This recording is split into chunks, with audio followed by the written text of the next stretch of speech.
I'm gonna dance in the light. I'm gonna shout out for joy. I'm gonna live out this life like I never have before. Hello everyone and welcome to Just Siphons. Today, I'm excited to walk you through the process of constructing a bell siphon, an essential component in aquaponics and hydroponic systems. This ingenious device automates water flow regulation, ensuring efficient drainage of the grow bed once the water level reaches a predetermined point. A properly functioning bell siphon consists of three critical components. The first one is the standpipe. The standpipe is the core drainage channel that directs water from the grow bed to the outflow system. The second one is the bell cover, a protective chamber that facilitates siphon activation and prevents premature drainage disruption. And the third and last one is the media guard.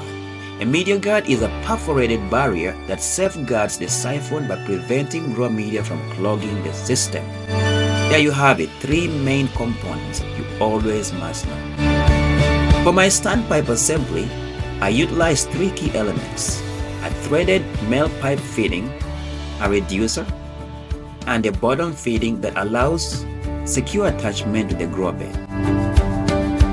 Once in place, the media guard was positioned around it, ensuring an unobstructed water flow while keeping substrate particles out.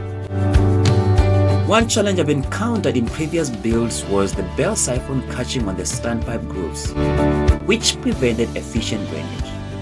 So, to resolve this, I carefully ground down the grooves for a smooth finish before assembling the standpipe. With the standpipe secured, I drilled precision holes at the base of both the media guard and the grow bed to screw both pieces to the grow bed. Next, I drilled holes into the media guard.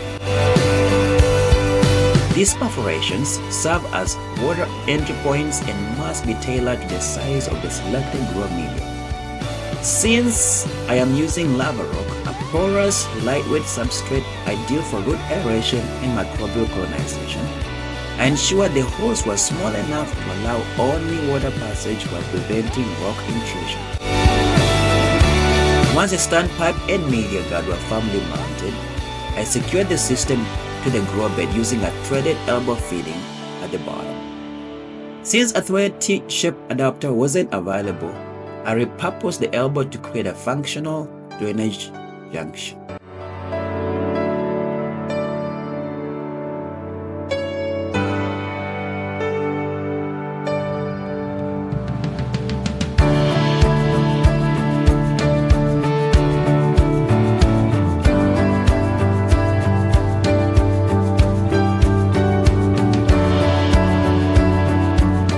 Next, I drilled strategic holes at the base of the bell cover, enabling controlled water intake once the siphon is active. These openings are crucial in facilitating siphon breakage, allowing the system to reset after each cycle. Now, with everything in place, it was time to test the siphon's functionality.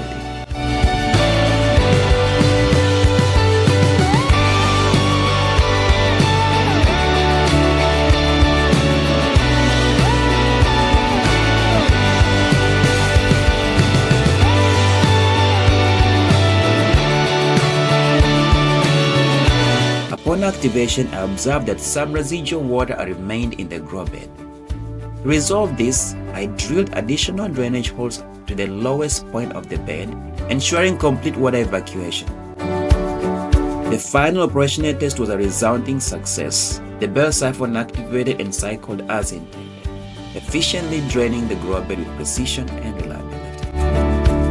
If you found this project insightful and want to see more hands-on aquaponic builds, be sure to subscribe and explore my other videos. Your feedback is invaluable, so don't hesitate to comment, share experiences, or ask questions. Ladies and gentlemen, thank you for watching, and I'll see you in the next video.